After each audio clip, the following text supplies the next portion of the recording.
கோவையில் தமிழ்நாடு கேரள எல்லையில் உள்ள சோதனை சாவடிகளில் லஞ்சம் பெற்ற 3 வனக்காவலர்கள் கையும் களவுமாக பிடிபட்ட சம்பவம் பரபரப்பை ஏற்படுத்தியுள்ளது. கடமை தவறிய காவலர்கள் மீது உரிய நடவடிக்கை பாயுமா? கோவை மாவட்டத்தில் தமிழ்நாடு கேரள எல்லையில் பெரியநாயக்கன் பாளையம் வனச்சரகத்திற்கு உட்பட்ட மாங்கரை மற்றும் ஆனைக்கட்டி பகுதிகளில் வன சோதனை சாவடிகள் செயல்பட்டு வருகின்றன.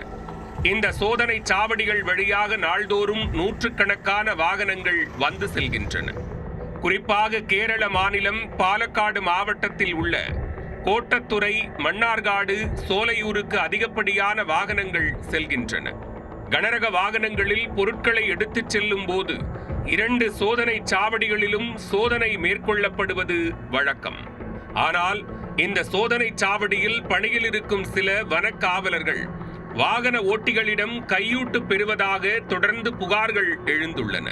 இந்நிலையில் கோவை மதுக்கரை பகுதியைச் சேர்ந்த கிருஷ்ணமூர்த்தி என்பவர் கேரளாவில் உள்ள தனது தோட்டத்திற்கு கோழி எருவுகளை அடிக்கடி ஏற்றிச் சென்றுள்ளார்.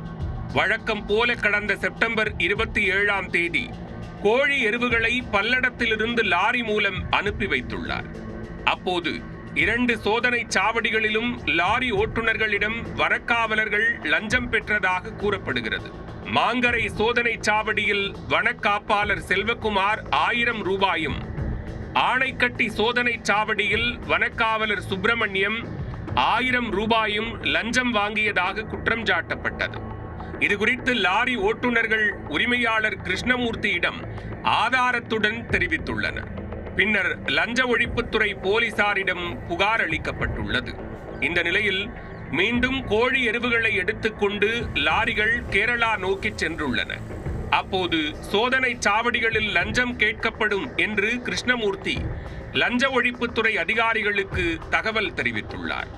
அதன் பேரில் லஞ்ச ஒழிப்புத்துறை அதிகாரிகள் ரசாயனம் தடவிய ரூபாய் நோட்டுகளை லாரி ஓட்டுநர்களிடம் கொடுத்துள்ளனர். பின்னர் வனக்காவலர்களுக்கு தெரியாமல் லஞ்ச ஒழிப்பு போலீசார் 2 சோதனை சாவடிகளிலும் சாதாரண உடையில் மறைவாக இருந்துள்ளனர். மாங்கரை சோதனை சாவடியில் வனக்காவலர் செல்வகுமார் லாரி ஓட்டுநரிடம் ரசாயனம் தடவிய ரூபாய் நோட்டுகளை லஞ்சமாக வாங்கிய போது கையும் களவுமாக சிக்கினார்.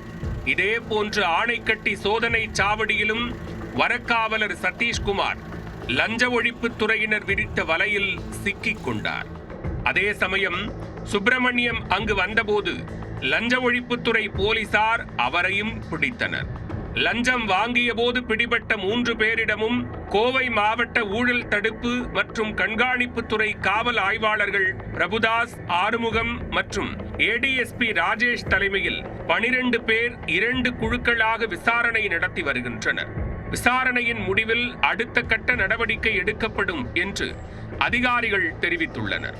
தமிழ்நாடு கேரள எல்லையில் உள்ள சோதனை சாவடிகளில் லாரி ஓட்டுநர்களிடம் லஞ்சம் பெற்ற 3 வனக்காவலர்கள் கையும் களவுமாக பிடிபட்ட சம்பவம் கோவையில் பரபரப்பை ஏற்படுத்தியுள்ளது.